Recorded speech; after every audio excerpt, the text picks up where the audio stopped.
Noong una, wala naman sa eksena si Senator Revilla.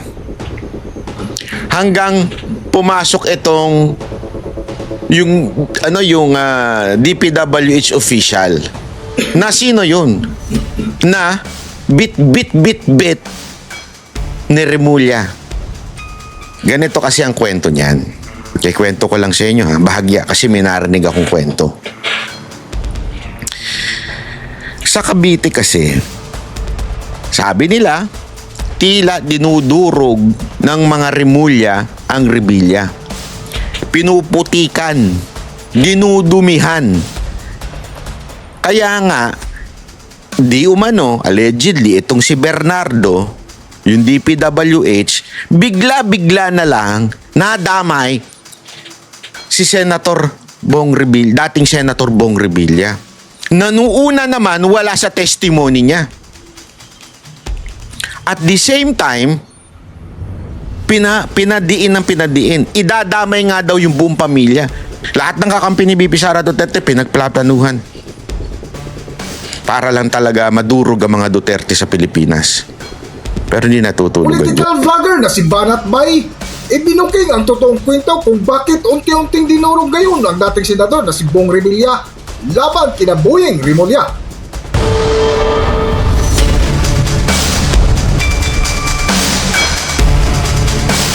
Welcome back to Kaakibat TV.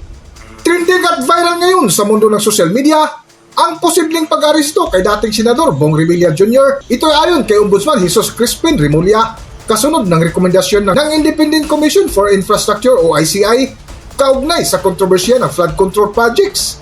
Kung matatandaan sa unang paglabas ni Yusek Bernardo sa Senado ay hindi kasama sa listahan ang pangalan ni Senator Bong Revilla na matapos nga ito mag-testify sa Blue Ribbon Committee ay biglang ngayon, pinagpepiestahan na naman si Senator Revilla. Na ngayon ay ombudsman na. Pero ikikwento ko sa inyo kung ano talaga ang tunay na nangyayari dyan kay Senator Revilla. Sisimulan natin sa pamamagitan nitong balita na ito. Ito, papakita ko sa inyo ha. Chotomate. Ayan. Yan. Kita niyo yan? Anong title? Nita.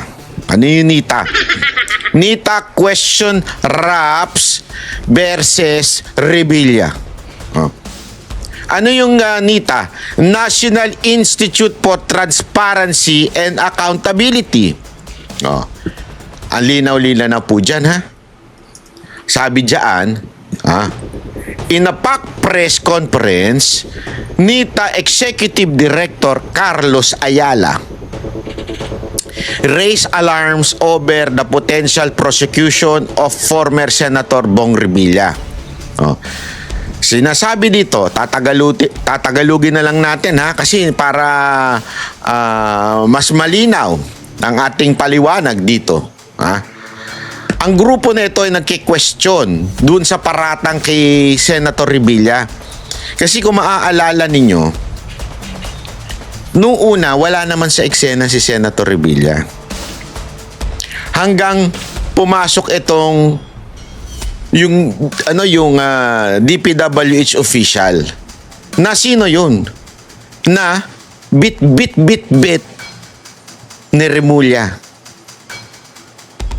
Tandaan nyo, yung si Remulla na dating DOJ, lagi niyang kasama yun. Bit niya yung si ano ang pangalan nun? Si Alcantara ba yun? Chotomate ha? DPWH.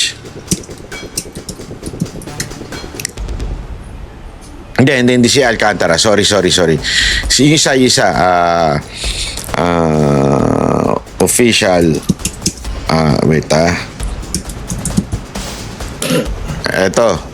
Etong si Bernardo, yun. Kasi yung pangalan niya, pangalan ng Comblo.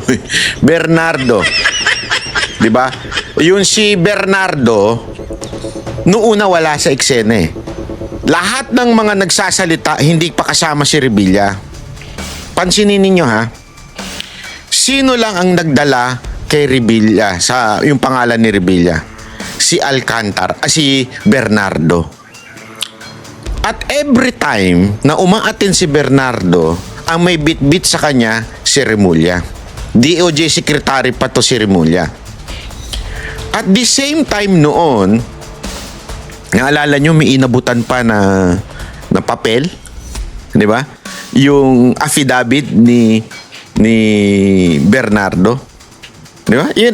Lagi siyang ganun.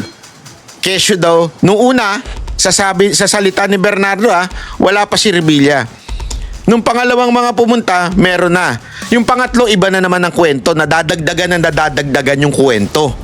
At every time pumupunta si Bernardo sa Senado, kasama si Remulla. Ganito kasi kwento niyan. Dito sa article na to, sinasabi dito, na itong walang dokumento, walang testigo, walang pisikal na ebidensya, puro kwento lang, hearsay o chismis lang. Yun ang sinasabi nitong article na to. Hindi lang si Revilla pero siya lang inuusig sa parehong salaysay. Dinidiin si Revilla. Yung iba, tinigilan na. Halimbawa, si Chis Escudero, Mark Villar, Jingo Estrada, Joel Villanueva, Grace Poe, Nancy Binay, Sani Angara.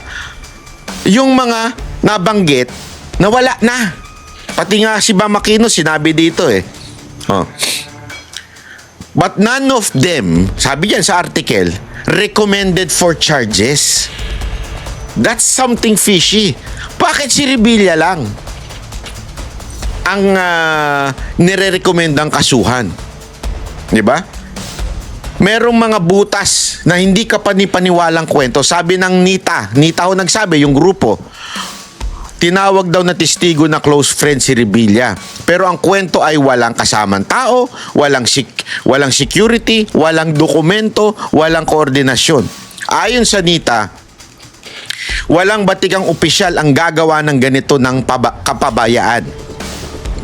Hindi man lang pinagsalita si Revilla bago pinangalanan sa publiko. Sabi na Nita, hindi sinumon si Revilla, pinatawag si Revilla, hindi daw si pinatawag, hindi binigyan ng pagkakataon sumagot, pero pinangalanan agad sa publiko.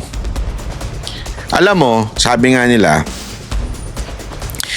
sabi ng Nita, ang summary ng article na ito ay mahina at chismis lang ang lahat ng ebidensya kay Bong Revilla. Hindi siya pinakinabangan pinakinggan bago inakusahan, at bakit siya lang ang inuusig kung marami ang nadadawit. Kaya humiling sila ng patas at independent investigation. Ganito kasi ang kwento niyan. Kaya kwento ko lang sa inyo, bahagya, kasi may narinig akong kwento. Sa Cavite kasi, dati pa lang magkaaway ang mga Remulla at ang Revilla sa politika. Actually, medyo magulo nga daw dyan. Di ko alam kasi bata pa ako Pero noong unang panahon daw, magulo daw ang politika dyan sa Cavite. Until nag-usap yung dalawang pamilya. Pamilya Remulla, Pamilya Revilla. Naayos, nagbigayan sila. Sa'yo ang tundo, sa akin ang Maynila. Sa'yo ang distrito na to, sa'yo ang distrito na ito. Hati, para wala ng gulo. Okay? At nakita naman dating gobernador din ng mga Revilla Pero binigyan ng pagkakataon ng mga Remulla. Ganyan. Ang problema ngayon daw, ang kwento dyan sa Cavite, wala nang matikas na Remulla. Bakit? Kasi, aside from hindi talaga matikas yung isa doon. Huwag yung tanong nyo kay Sir Jack, may naamoy si Sir Jack dyan Hindi, ito since si John Vic ay DILG na, si Remulla, yung isang Remulla pa, di ba? Yung malapit na. Hindi, malapit nang hindi makita. Ang itim na kasi. Di ba? Nasa ombudsman na.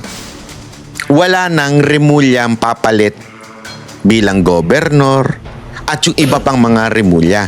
Kasi yung ibang mga kapamilyang Remulla, palpak. Hindi naman kilala.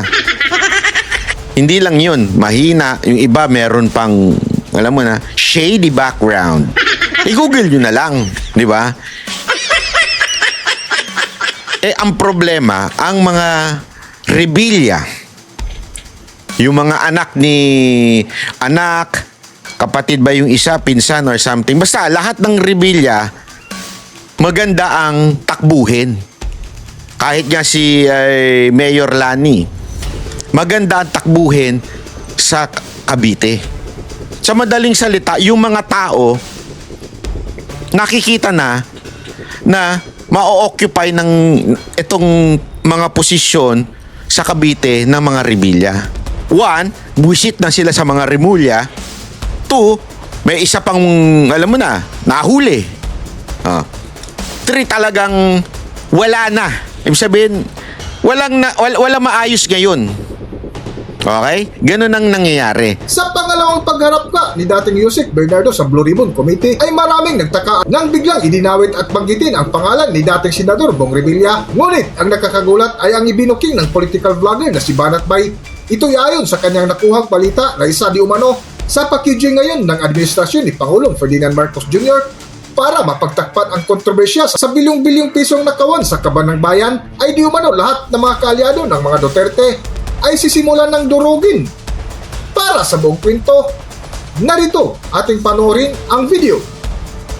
Kaya daw, ngayon, sabi nila, tila dinudurog ng mga Remulla ang Revilla. Pinuputikan, dinudumihan. Kaya nga, di umano, allegedly, itong si Bernardo, yung DPWH, bigla-bigla na lang nadamay si Senator Bong Revilla, dating Senator Bong Revilla. Nanuuna naman wala sa testimony niya. At the same time, pinadiin. Idadamay nga daw yung buong pamilya. Para bagang idinidikit yung mga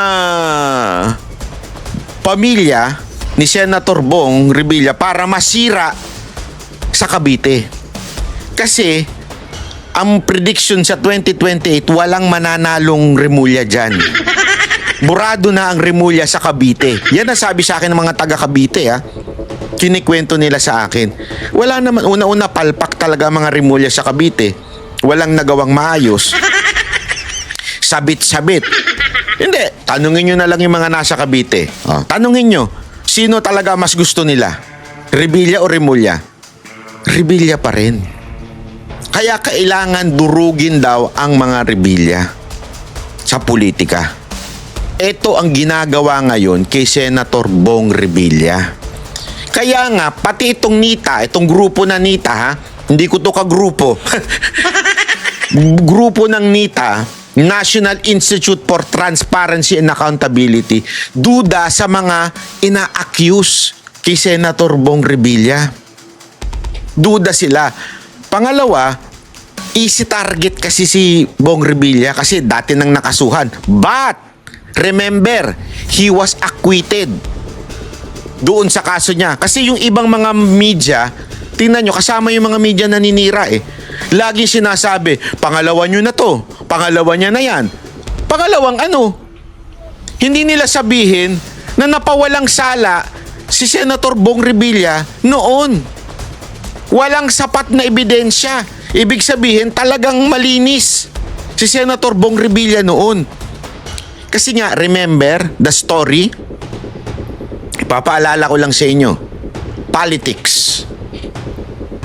Dahil si Senator Bong Revilla at saka nung panahon na yun si Jinggoy, sila yung mga umagainst kay Pinoy noon. Kaya nga 'di ba binitbit sa Malacanang? Naalala nyo yung kwento? Binitbit sa Malacanang yan si Senator Bong Revilla noong panahon ni Pinoy para kausapin. Tapos ayaw niyang pumayag, hindi siya pumabor doon sa gusto mangyari ni Pinoy. Doon siya pinatungan na ng kaso, pinakulong na, sinira na.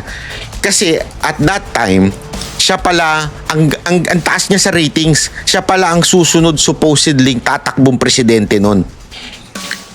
Para tumapat sa bata ni Pinoy. Hanggang ipinakulong para masira yung pangalan. Alam mo naman tayo, minsan mga Pilipino, judgmental tayo eh. Minsan hindi na natin inaalam ang istorya. Basta inakasuhan sa media, sira na. Ganon eh. It's all about perception. So, nung sinira siya sa publiko, sa mata ng tao, perception. Pero magtataka ka, kasi ito isipin mo mabuti ito mga kababayan Kung talagang sablay ang mga Revilla, bakit paulit-ulit silang binoboto, pati yung mga anak, sa Cavite? Wala pa ata akong natanong na taga Cavite na magsasabing, ay, ang mga Revilla, loko yan. Ang mga Revilla, abusado yan. As a matter of fact, marami dyan. Pati nga yung kapatid ba yun o pinsan? Umaangat din. Magaling din daw sa Cavite. Sabi ko, bakit ganun? Nung mga panahon na hindi ko pa alam ito bakit ganun? Parang ang dumi niyan tingnan. Kasi nga, iyan ang trabaho ng media. Lalong-lalo na yung mga kapanalig na mga tulpo. Kaya nilang manira ng manira sa publiko. Ganon. Ganon po sila. Siniraan ng todo-todo. Ngayon, inuulit na naman to para talagang mabura sila sa Cavite. Kasi nga, sa totoo lang, kung hindi nagbati ang Remulla at Revilla sa Cavite, hindi mananalo ang mga Remulla. Tinatain na yan sa Cavite. Galit ang mga taga Cavite dyan sa mga Remulla. That's the truth. Sabi ko nga sa inyo, do not ask me. Ask those Caviteños. Alam na mga Caviteños yan. Gusto nila si Revilla, mga Remulla, tinatain na nila dyan. Ayaw nila. Kaya lang, wala na magagawa. Kailangan tanggalin to Revilla para umangat ang mga Remulla. Kasi wala daw kwenta yung mga sumunod Lalo na yung kwento sa akin, yung anak daw na nasa gobyerno ngayon dyan sa Cavite. Wala daw kwenta Mahinang nila lang. Yun ang sabi. Sabi nga, to eliminate, para manalo yung mga second generation o third generation Remulla, kailangan mawala ang Revilla. Iyan daw ang tunay na story. Kaya nga, nung nakita ko, naalala nyo, yung si Bernardo, lagi niyang, di ba pinuna ni Marcoleta yan? Laging pabago-bago ng statement si Bernardo dahil kasama si Remulla. Tapos nagdataka nga si Marcoleta, bakit laging sa lahat-lahat, yung iba pa mga DPWH, lagi si Bernardo ang kasama. Laging siya yung nanggaling sa DOJ, inaabutan ng tawag doon, sinumpaang salaysay, yung binabasa, lagi. Balikan nyo yung mga video. Bakit? Dito napapaghalataan o nakukonfirm yung mga kinikwento sa akin ng mga taga Cavite. Ganyan pala talaga yan. Etong pagdawit kay Senator Bong Revilla ay labanan lamang pala ng Cavite politics. Okay? Hitting two birds in one stone. Ano yun? Madadivert na yung issue sa mga Romualdez at kay Marcos at kay Sandro at kay First Lady, mawawala pag idiniin at ikinulong si Senator Bong Revilla at si Bato. Nakikita nyo yung buong picture, yung buong propaganda ng gobyerno. Imagine ninyo, imagine ninyo, pag nakulong si Bong Revilla, pag nakulong si Bato, it will be a big story na yung galit ng tao, inililipat nila ngayon kay Revilla. Hindi nyo napapansin? Merong pattern. Yung mga trolls, inililipat lahat ng galit kay Revilla. Tangina, mas galit pa sila kay Revilla kaysa kay Romualdez. Saan ka nakakita ng ganun? Walang kinalaman yung tao. Wala na Wala nga siya sa Senado ngayon Di ba? Inilaglag nga siya ni Marcos Tapos siya pa yung parang sobrang sama. Tapos si Romualdez parang, I'm the holy one. May ganyan. Ano yung ganyan? Pakpak. Diba? Ganun katindi ang nangyari ngayon. Nalilihis talaga sa tunay na issue kasi nga naman, di ba, ang packaging ng media, second time around. Gusto nyong malaman kung paano natin masasabing meron talagang bias etong si Remulla? Eto, ipapakita ko sa inyo Eto, panoorin ninyo ito. Naming names, the two who have arrest warrants already by December 15 are Senators Jinggoy and Bong Revilla. Tama po ba? It came from you, not from me. But I think that your guess is as good as mine, given the fact that these cases are already under investigation. Okay, so, all right. I'm a little confused. I thought it came from you. So this came from media, from No, speculation? it's part of my interaction with media. When they were squeezing me for information, I think that I said that these were the cases that may be interesting. You have to At take... least Yan ha. Eto, napakaganda nitong video na ito. Dito, malalaman mo talaga yung plano ni Remulla. Bakit? Ang context kasi nito, December 15, sabi ni Corina, na naming names, the two have arrest warrants already by December 15 are Senators Jinggoy and Bong Revilla. Tama po ba? Nung una, in denial si Boying. Sabi niya, it came from you, not from me. But I think your guess is as good as mine, given the fact that these cases are already under investigation. Tapos parang nawindang si Corina. Bakit? Sandali, nalito ako. I'm a little confused. Because I thought it came from you. Kasi may media na nakapag-interview, binitawan niya eh. Binitawan nito eh. Ni Boying eh. So this came from media? Tanong ni Corina. Alam mo sagot ni Boying.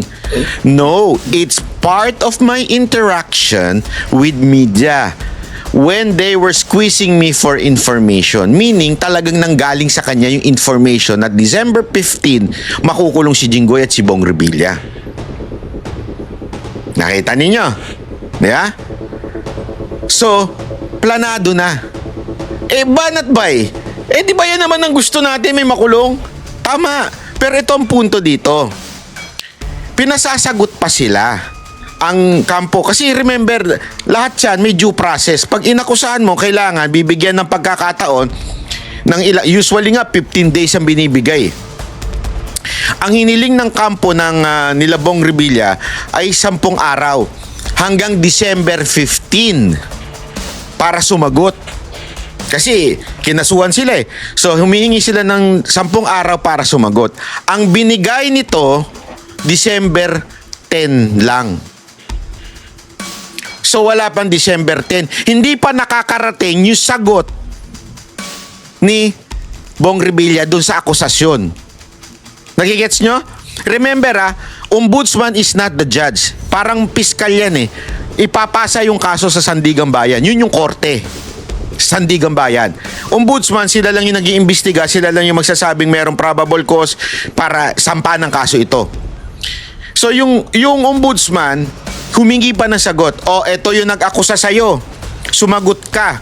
Sabi ng Revilla, pwede ba 10 days? Sabi ng ombudsman, hindi, hanggang December 10 lang. So as of now, hindi pa sumasagot ang mga Revilla kasi hanggang 10.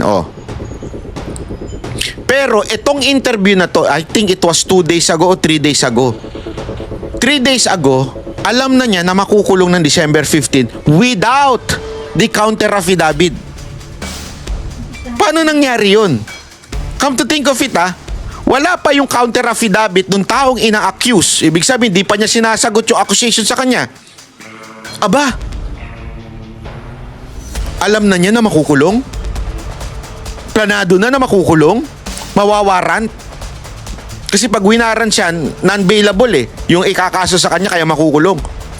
So, alam mo na mabibigyan sila ng warrant on December 15 without yung counter affidavit nung ina-accuse na tao. Paano nangyari yun? Tangina, hindi binasa? Hindi binasa. Hindi babasahin pala. Hindi binasa. Hindi babasahin. Kasi nga wala pa yung counter affidavit hanggang December 10 pa So, without looking at the counter affidavit, you have already decided in your mind that these two people will have a warrant. Gago! What kind of lawyer you are? If you are a lawyer. I mean, any lawyer that you would ask Imaginein mo, halimbawa ako, may kaso ako, halimbawa, kinasuhan ako ni Saldico, may talaga namang kinasuhan niya ako. Binibigyan ako ng korte ng pagkakataon. Darating sa akin yung darating sa akin yung demanda ni Zaldico. Dumaan sa korte yan. So, from Zaldico's lawyer, pupunta sa korte, may receive, sasabihin ngayon ng korte, oy, ikaw, Banat Bay, sumagot ka sa akusasyon na kinakasuhan ka nito. Sumagot ka. In 15 days. Usually 15, minsan 10, di ko alam. Depende yan sa judge kung ano sasabihin. Usually 15 days. Pasasagutin ka. Sasagot ka ngayon. Pak. Yeah? Usually, humihingi pa nga na extension yung iba. Ako sasagot. Pero yung judge, nag-announce na sa media. Sabi dun judge, hindi pala judge, fiscal, sorry for the term. Sa fiscal kasi muna pinapasa yung complaint. Sabi ng fiscal, sa media nagsalita bigla. Yan si Banat Bay, magkakaroon niya ng warrant sa date na ito. Sandali, pinasasagot mo pa ako Hinihinga mo ako ng counter affidavit ba't mo sinabi magkakawarat na ako?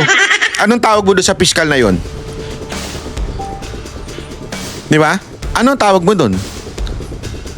Ang linaw nun, mga kababayan. Ganon ang ginagawa nito ni Remulla. Bakit alam mo na nabibigyan siya ng warrant? Alam mo na.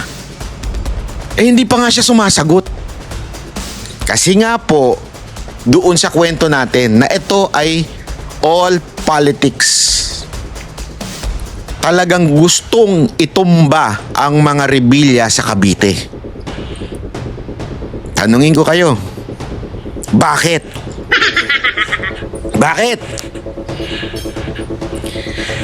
Look at the voters counting sa Cavite. Cavite ang isa sa pinakamadaming botante. And we all know the Revilla support VP Sara Duterte. As a matter of fact, the entire family of Revilla did not sign the impeachment complaint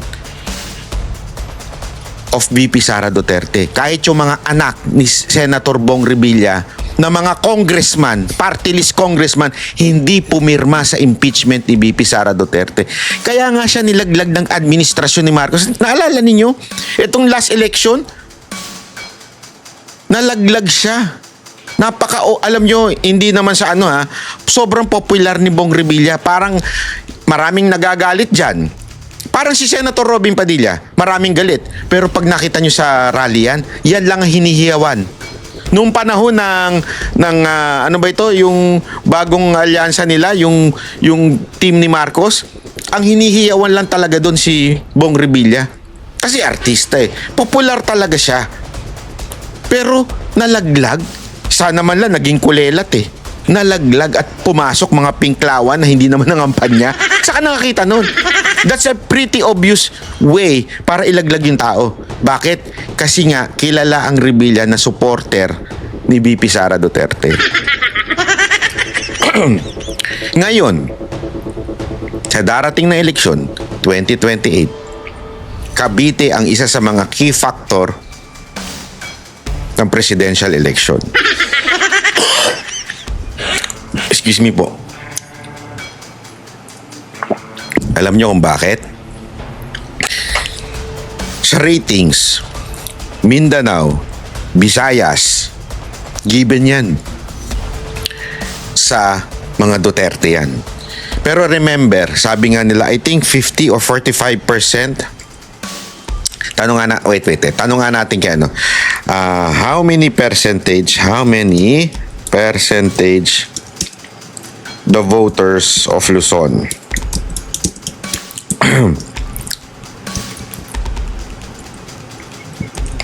Okay.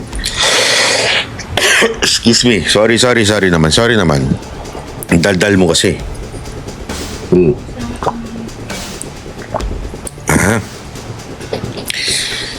Sabi kasi nila, more than, I think it was 45% ang botante ng Luzon.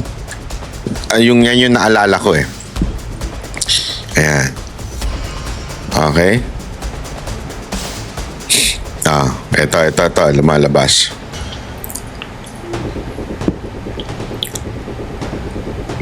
Ayan, sabi dito, 54.5% nasa Luzon.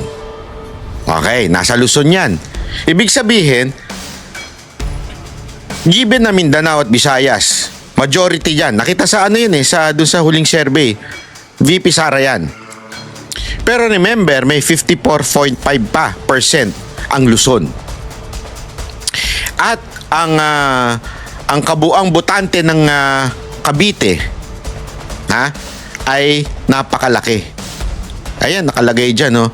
Cavite bilang bahagi ng Luzon, 2.4 million. 2.447 million. So, ibig sabihin yan, 6% ng botante ng Luzon nasa taga Cavite pa lang. Ang laking factor niyan. Alam natin, mas pinaniniwalaan sa Cavite ang mga Revilla at supporter ni VP Sara Duterte. Alam naman natin, sigurado na ang Rimulya, ang ikakampanya niyan, yung administration slate ni Marcos. Kung maaalala ninyo, ganyan din ang ginawa nila nung panahon kay Pangulong Duterte. Alam ko yan kasi kasama kami sa kampanya. Last minute nagdesisyon lang ang mga Rimulya na papasukin ang mga Duterte. No choice na sila, kailangan na nila sumipsip. Kasi grabe na yung trend kay Pangulong Duterte. Naalala ko noon, wala ka nang madadaanan pag siya ang nangampanya at umikot. Wala na silang choice. Kailangan na nila suportahan si Pangulong Duterte. Pero nung una, ayaw nilang papasukin dyan sa Cavite. Ganyan kasi sila maglaro dyan, itong mga Rimulya. Talagang wawasakin ka pag kakalabang ka. Actually, may nagkwento nga sa akin na pag nagmi-meeting daw sa Malacanang, itong si Marcos, ang talagang nagmamaniubra ng mga desisyon sa Malacanang ay walang iba kung hindi ang Rimulya, si First Lady, at si Romualdez. Si Marcos, tunganga lang daw. Ganyan lang.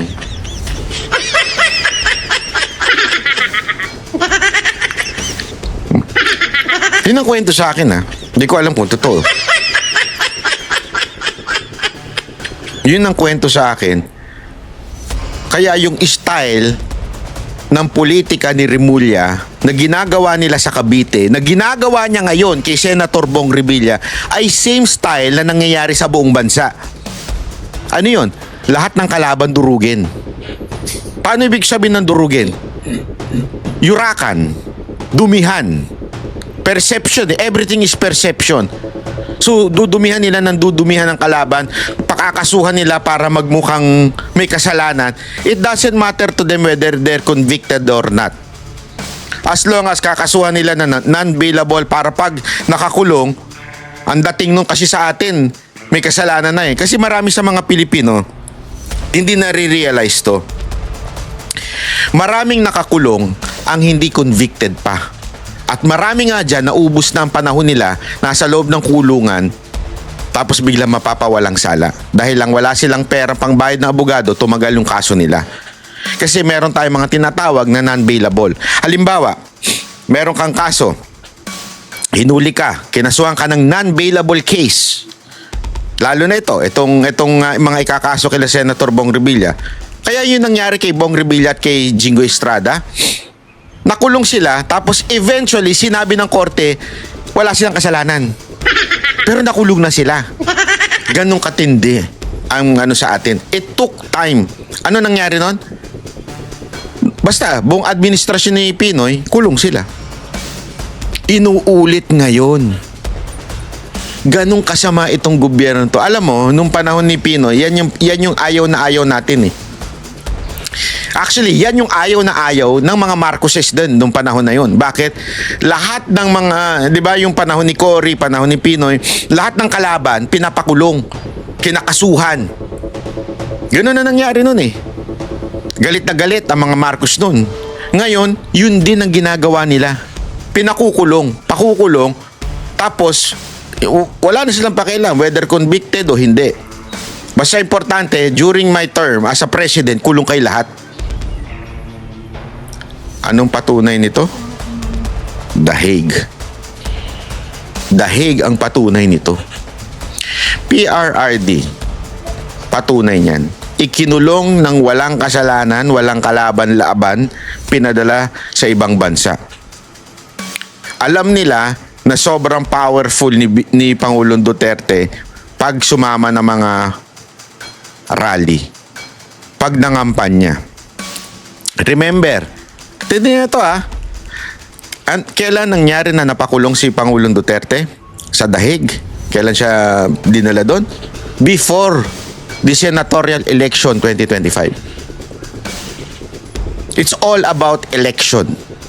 2028, it's another election coming. Sabi nga nila malapit na yan. 2026 na next year, simula na ng 2027, simula na ang kampanya. So talagang sobrang lapit na yan. Anong gagawin? Pilayan ang lahat ng kaalyado ni VP Sara Duterte. That's their goal. Pilayin lahat. Lahat na may hawak. Kaya sabi ko sa inyo, una lang to si Senator Bong Revilla, una lang to. Again hindi ko pinagtatanggol ito. Ang sinasabi lang natin, yung katotohanan at nakikita nating nangyayari, mga kababayan. Huwag tayo magbulag-bulagan. Eto na naman tayo maloloko tayo, ilang beses na tayo nabudol hindi pala ako kasama dun. Pero ilang beses na nabudol ang mga Pilipino dahil nagpapaniwala lang sa kumpas ng media. Bayad naman ng mga media. Bayaran niya mga yan. So ngayon, ganun ang ginagawa nila, mga kababayan. Lahat ng kaalyado ni VP Sara, yung mga malalakas na pamilya, nakita ko nga si Chavit Singson kakasuhan din Mantakin mo. Nagsalita lang ng laban kay Marcos, kakasuhan na nila. Dudumihan na nila. Ganito ginagawa nila Kakasuhan, nilagay ito bilang hitman para kasuhan. Yung sabihin ng hitman, hindi yung hitman na napapanood natin. Hitman, kakasuhan yung mga kalaban. Tapos meron silang hinire na mga trolls, di ba? Panoorin nyo yung pagtatanong nung anak ni Marcoleta, yung congressman ngayon. Pagtatanong niya bakit may perang ganito na pinamimigay, may level of networking dyan sa loob ng PCO. Para sa mga merong pinaka-head na mga vloggers, tapos may mga bayaran sa ilalim.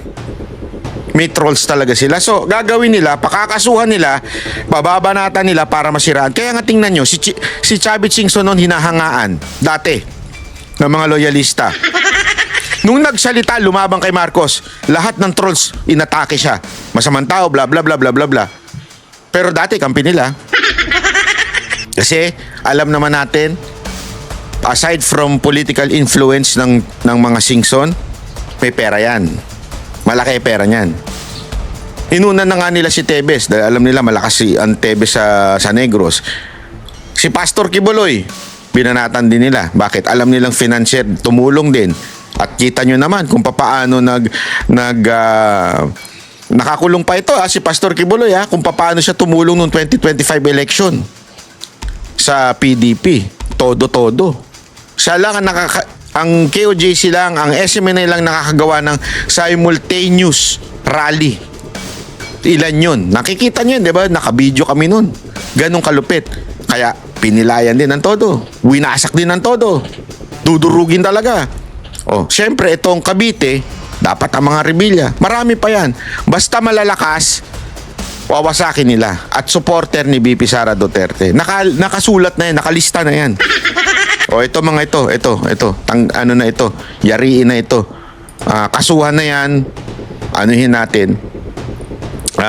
Kaya lang, sabi ko nga sa inyo, as always, I keep on telling you, ladies and gentlemen, hindi po natutulog ang Diyos. Yan ang lagi niyong tatandaan. Hindi natutulog ang Diyos. Kasi sabi ko nga, alam mo, natatawa nga ako Actually, sino ba nagsabi sa akin to? Isang banateros nagsabi sa akin to si Jay ata, sabi niya. Di ba, kinasuhan ka rin ni Sam Bersosa? Yung tumakbong mayor ng Maynila na supot. I mean, hindi supot na yung literal. I mean, yung mahinang tumakbo. Ibig sabihin nun, yung walang kwenta, yung irrelevant na tumakbo sa Maynila ni si Sam Bersosa, dating congressman. Ngayon, may balita ang bilyonaryo na nababanggit siya dahil doon sa kotse na nakita yung conduction sticker. Di ba, naalala nyo, naglabas si Zaldico ng mga maleta, may conduction sticker doon. Hinanap ng bilyonaryo. Nahanap ng bilyonaryo. At yung kumpanya, may relation daw, merong parang naglilink kay Sam Bersosa. Although hinihingan pa nila ng panig si Sam Bersosa, pero medyo nagkaroon ng link, parang yung address nandun sa building ng front row. Hindi natin alam. Tapos yung sasakyan, Maserati. Yun din ang distributor ng Maserati sa Pilipinas, si Sam Bersosa. So parang tinatanong ngayon ng bilyonaryo, anong kinaugnayan mo doon sa mali-maleta na yon? Yun ang tinatanong nila. Hindi ko alam. Ako, wala naman akong masasabi dyan. Okay? Pero sabi nga ni J. Guevara TV, i-follow niyo yung lintik na yan, ha? Walang kwenta rin yan. Sabi nga ni Jay, di ba, si Zaldico kinasuhan ka, si Sam Bersosa kinasuhan ka, tinan mo, balik sa kanila. No, di ba, si Zaldico nagtatago, etong si Sam Bersosa nadawit. Sabi ko nga sa inyo as long as you stick to the truth, dun lang kayo sa katotohanan. Panindigan niyo yung katotohanan na yan. Huwag kayong magsisinungaling, kakampi niyo Diyos. Hindi, totoo ito, hindi ako nagbibiro. Kasi sabi nga, di ba, ang ganda nung bersikulo na, if God is for you, who can be against you? Tama, mali. Ang ganda niyan Pero may kabaligtaran yan. If God is against you, patay ka. Ganun. Hindi, dagdag ko na lang yun. Nakukuha nyo? Sabi nga nila, if God is for you, kung kasama mo Diyos sa buhay mo, sino makakalaban mo?